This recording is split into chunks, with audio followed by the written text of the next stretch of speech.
Clerks scattered before them in the outer office. Joe Jim knifed the guard at the outer door while he was still raising his whistle.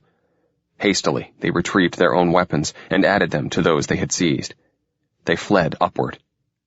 2 decks above inhabited levels, Bobo stumbled and fell. Joe Jim picked him up. "Can you make it?" The dwarf nodded dumbly, blood on his lips. They climbed. 20 decks or so higher, it became evident that Bobo could no longer climb, though they had taken turns in boosting him from the rear. But weight was lessened appreciably at that level. Alan braced himself and picked up the solid form as if it were a child. They climbed. Joe Jim relieved Alan. They climbed. Ertz relieved Joe Jim. Hugh relieved Ertz. They reached the level on which they lived, forward of their group apartments. Hugh turned in that direction. "Put him down," commanded Joe. "Where do you think you are going?" Hugh settled the wounded man to the deck. "Home? Where else?" "Fool! That's where they will look for us first." "Where do we go?" "Nowhere. In the ship. We go out of the ship." "Huh?" "The ship's boat." "He's right," agreed Ertz. "The whole ship's against us now." But, Hugh surrendered. "It's a long chance, but we'll try it." He started again in the direction of their homes. "Hey!" shouted Jim. "Not that way. We have to get our women." "To huff with the women! You'll get caught! There's no time!" But Ertz and Alan started off without question. "Oh, all right," Jim snorted. "But hurry! I'll stay with Bobo." Joe Jim sat down, took the dwarf's head in his lap, and made a careful examination. His skin was gray and damp. A long red stain ran down from his right shoulder. Bobo sighed bubblingly and rubbed his head against Joe Jim's thigh. "Bobo tired, boss." Joe Jim patted his head. "Easy," said Jim. "This is going to hurt." Lifting the wounded man slightly, he cautiously worked the blade loose and withdrew it from the wound. Blood poured out freely. Joe Jim examined the knife, noted the deadly length of steel, and measured it against the wound. "He'll never make it," whispered Joe. Jim caught his eye. "Well?" Joe nodded slowly. Joe Jim tried the blade he had just extracted from the wound against his own thigh, and discarded it in favor of one of his own razor-edged tools. He took the dwarf's chin in his left hand, and Joe commanded, "Look at me, Bobo." Bobo looked up, answered inaudibly. Joe held his eye. "Good, Bobo. Strong, Bobo." The dwarf grinned as if he heard and understood, but made no attempt to reply. His master pulled his head a little to one side. The blade bit deep, snicking the jugular vein without touching the windpipe. "Good, Bobo," Joe repeated. Bobo grinned again. When the eyes were glassy and breathing had unquestionably stopped, Joe Jim stood up, letting the head and shoulders roll from him. He shoved the body with his foot to the side of the passage and stared down the direction in which the others had gone. They should be back by now. He stuck the salvaged blade in his belt and made sure that all his weapons were loose and ready. They arrived on a dead run. "A little trouble," Hugh explained breathlessly. "Squatty's dead. No more of your men around. Dead, maybe. Narby probably meant it. Here." He handed him a long knife and the body armor that had been built for Joe Jim, with its great wide cage of steel, fit to cover 2 heads. Ertz and Alan wore armor, as did Hugh. The women did not. None had been built for them.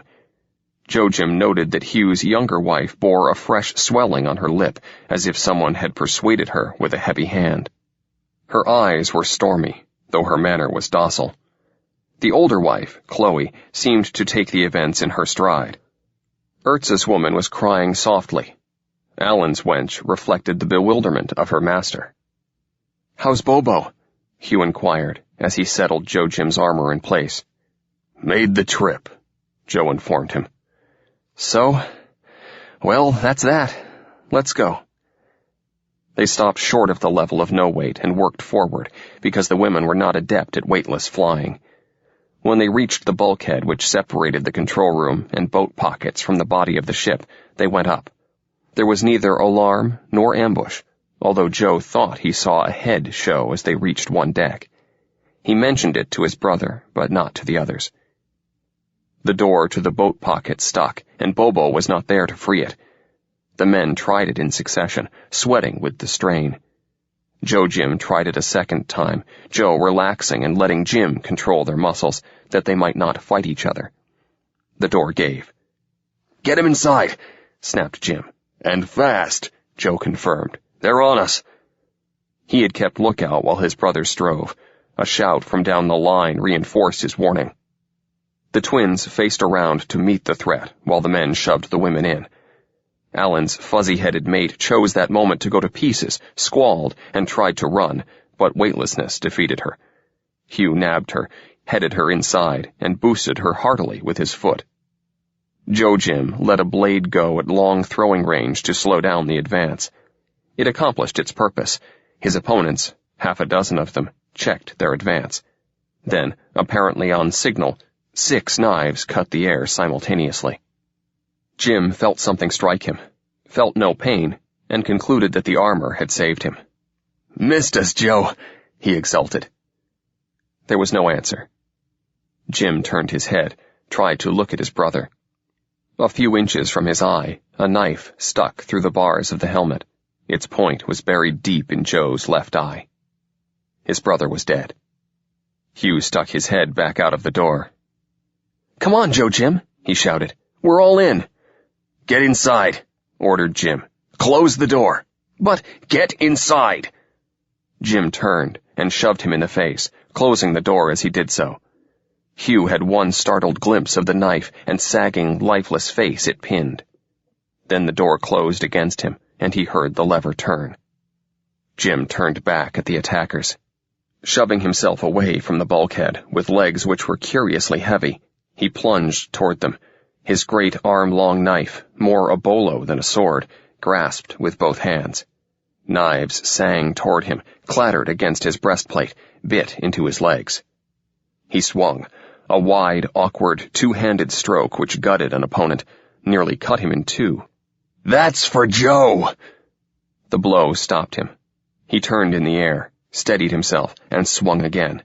"That's for Bobo!" They closed on him. He swung widely, caring not where he hit as long as his blade met resistance. "And that's for me!" A knife planted itself in his thigh. It did not even slow him up. Legs were dispensable in no weight. "One for all!" A man was on his back now. He could feel him. No matter. There was one before him, too. One who could feel steel. As he swung, he shouted, "All for war!" The words trailed off, but the stroke was finished. Hugh tried to open the door which had been slammed in his face. He was unable to do so. If there were means provided to do so, he was unable to figure them out. He pressed an ear against the steel and listened, but the airtight door gave back no clue. Ertz touched him on the shoulder. "Come on," he said. "Where's Joe Jim?" He stayed behind. "What? Open the door! Get him!" "I can't. It won't open. He meant to stay.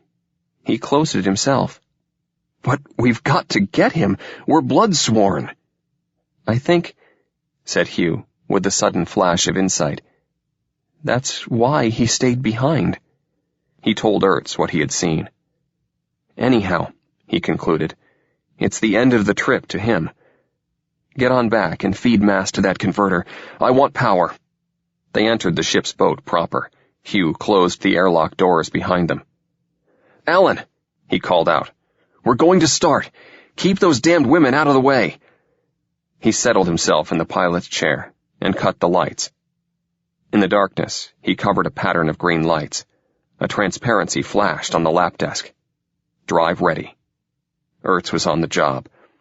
"Here goes," he thought, and actuated the launching combination. There was a short pause, a short and sickening lurch, a twist. It frightened him, since he had no way of knowing that the launching tracks were pitched to offset the normal spinning of the ship. The glass of the viewport before him was speckled with stars. They were free, moving. But the spread of jeweled lights was not unbroken, as it invariably had been when seen from the veranda, or seen mirrored on the control room walls. A great, gross, ungainly shape gleamed softly under the light of the star whose system they had entered. At first, he could not account for it. Then, with a rush of superstitious awe, he realized that he was looking at the ship itself, the true ship, seen from the outside. In spite of his long intellectual awareness of the true nature of the ship, he had never visualized looking at it. The stars, yes. The surface of a planet. He had struggled with that concept. But the outer surface of the ship? No. When he did see it, it shocked him. Alan touched him. Hugh, what is it? Hoyland tried to explain to him. Alan shook his head and blinked his eyes. I don't get it. Never mind. Bring Ertz up here. Fetch the women, too. We'll let them see it. All right, but, he added, with sound intuition, it's a mistake to show the women. You'll scare 'em silly. They ain't even seen the stars. Luck, sound engineering design, and a little knowledge. Good design, 10 times that much luck, and a precious little knowledge. It was luck that had placed the ship near a star with a planetary system. Luck that the ship arrived there with a speed low enough for Hugh to counteract it in a ship's auxiliary craft. Luck that he learned to handle it after a fashion before they starved or lost themselves in deep space. It was good design that provided the little craft with a great reserve of power and speed. The designers had anticipated that the pioneers might need to explore the far-flung planets of a solar system. They had provided for it in the planning of the ship's boats, with a large factor of safety. Hugh strained that factor to the limit. It was luck that placed them near the plane of planetary motion. Luck that, when Hugh did manage to gun the tiny projectile into a closed orbit, the orbit agreed in direction with the rotation of the planets. Luck that the eccentric ellipse he achieved should cause them to crawl up on a giant planet so that he was eventually able to identify it as such by sight.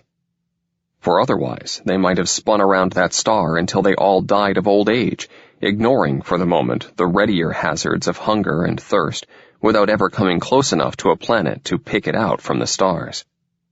There is a misconception, geocentric and anthropomorphic, common to the large majority of the earthbound, which causes them to visualize a planetary system stereoscopically. The mind's eye sees a sun, remote from the backdrop of stars, and surrounded by spinning apples, the planets. Step out on your balcony and look. Can you tell the planets from the stars? Venus you may pick out with ease, but could you tell it from Canopus, if you had not previously been introduced? That little red speck, is it Mars or is it Antares? How would you know, if you were as ignorant as Hugh Hoyland? Blast for Antares, believing it to be a planet, and you will never live to have grandchildren. The great planet that they crawled up on, till it showed a visible, naked-eye disk, was larger than Jupiter, a fit companion to the star, somewhat younger and larger than the sun, around which it swung at a lordly distance. Hugh blasted back, killing his speed over many sleeps, to bring the ship into a path around the planet. The maneuver brought him close enough to see its moons. Luck helped him again. He had planned to ground on the great planet, knowing no better. Had he been able to do so, they would have lived just long enough to open the airlock. But he was short of mass, after the titanic task of pulling them out of the headlong hyperbolic plunge around and past the star, and warping them into a closed orbit about the star, then into a subordinate orbit around the great planet. He pored over the ancient books, substituted endlessly in the equations the ancients had set down as the laws for moving bodies, figured and refigured, and tried even the calm patience of Chloe. The other wife, the unnamed one, kept out of his sight after losing a tooth quite suddenly. But he got no answer that did not require him to use some, at least, of the precious, irreplaceable ancient books for fuel. Yes, even though they stripped themselves naked and chucked in their knives, the mass of the books would still be needed. He would have preferred to dispense with one of his wives. He decided to ground on one of the moons. Luck again. Coincidence of such colossal proportions that one need not be expected to believe it, for the moon planet was suitable for human terrestrial life. Never mind. Skip over it rapidly. The combination of circumstances is of the same order needed to produce such a planet in the first place. Our own planet, under our feet, is of the there ain't no such animal variety.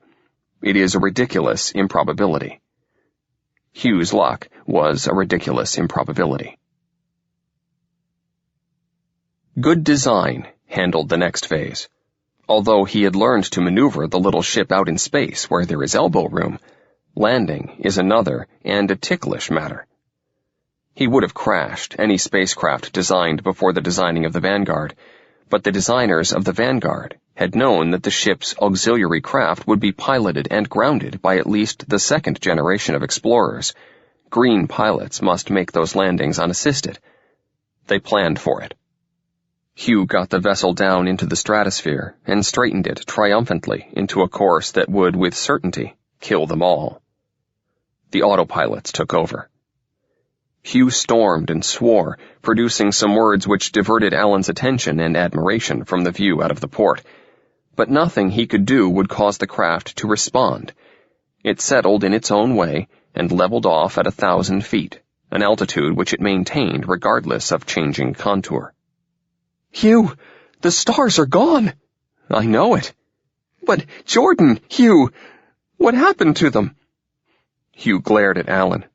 I don't know and I don't care. You get aft with the women and stop asking silly questions. Alan departed reluctantly with a backward look at the surface of the planet and the bright sky. It interested him, but he did not marvel much at it. His ability to marvel had been overstrained. It was some hours before Hugh discovered that a hitherto ignored group of control lights set in motion a chain of events whereby the autopilot would ground the ship. Since he found this out experimentally, he did not exactly choose the place of landing. But the unwinking stereo eyes of the autopilot fed its data to the brain. The sub-molar mechanism selected and rejected. The ship grounded gently on a rolling high prairie near a clump of trees. Ertz came forward. What's happened, Hugh? Hugh waved at the viewport. We're there. He was too tired to make much of it. Too tired and too emotionally exhausted. His weeks of fighting a fight he understood but poorly. Hunger, and lately thirst. Years of feeding on a consuming ambition. These left him with little ability to enjoy his goal when it arrived. But they had landed. They had finished Jordan's trip. He was not unhappy, at peace, rather, and very tired. Ertz stared out. Jordan, he muttered. Then, let's go out. All right. Alan came forward as they were opening the airlock, and the women pressed after him. Are we there, Captain? Shut up, said Hugh. The women crowded to the deserted viewport. Alan explained to them, importantly and incorrectly, the scene outside. Ertz got the last door open. They sniffed at the air. It's cold, said Ertz. In fact, the temperature was perhaps 5 degrees less than the steady monotony of the ship's temperature, but Ertz was experiencing weather for the first time. Nonsense, said Hugh, faintly annoyed that any fault should be found with his planet. It's just your imagination. Maybe, Ertz conceded. He paused uneasily. Going out? He added. Of course. Mastering his own reluctance, Hugh pushed him aside and dropped 5 feet to the ground. Come on, it's fine. Ertz joined him and stood close to him. Both of them remained close to the ship. It's big, isn't it? Ertz said in a hushed voice. Well, we knew it would be. Hugh snapped, annoyed with himself for having the same lost feeling. Hi! Alan peered cautiously out of the door. Can I come down? Is it all right? Come ahead. Alan eased himself gingerly over the edge and joined them. He looked around and whistled. Gosh! Their first sortie took them all of 50 feet from the ship. They huddled close together for silent comfort, and watched their feet to keep from stumbling on this strange, uneven deck. They made it without incident until Alan looked up from the ground and found himself, for the first time in his life, with nothing close to him. He was hit by vertigo and acute agoraphobia. He moaned, closed his eyes, and fell. "What in the ship?" demanded Ertz, looking around. Then it hit him. Hugh fought against it. It pulled him to his knees, but he fought it, steadying himself with one hand on the ground. However, he had the advantage of having stared out through the viewport for endless time. Neither Alan nor Ertz were cowards. "Alan?" His wife shrilled from the open door. "Alan, come back here!" Alan opened one eye, managed to get it focused on the ship, and started inching back on his belly. "Alan!" commanded Hugh. "Stop that! Sit up!" Alan did so, with the air of a man pushed too far. "Open your eyes!" Alan obeyed cautiously, reclosed them hastily. "Just sit still, and you'll be all right," Hugh added. "I'm all right already." To prove it, he stood up. He was still dizzy, but he made it. Ertz sat up. The sun had crossed a sizable piece of the sky. Enough time had passed for a well-fed man to become hungry, and they were not well-fed. Even the women were outside.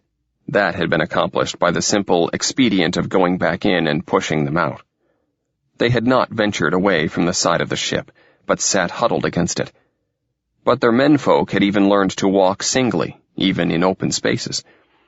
Alan thought nothing of strutting a full 50 yards away from the shadow of the ship, and did so more than once, in full sight of the women. It was on one such journey that a small animal native to the planet let his curiosity exceed his caution. Alan's knife knocked him over and left him kicking. Alan scurried to the spot, grabbed his fat prize by one leg, and bore it proudly back to Hugh. "Look, Hugh, look! Good eating!" Hugh looked with approval. His first strange fright of the place had passed and had been replaced with a warm, deep feeling, a feeling that he had come at last to his long home. This seemed a good omen. "Yes," he agreed. "Good eating. From now on, Alan, always good eating."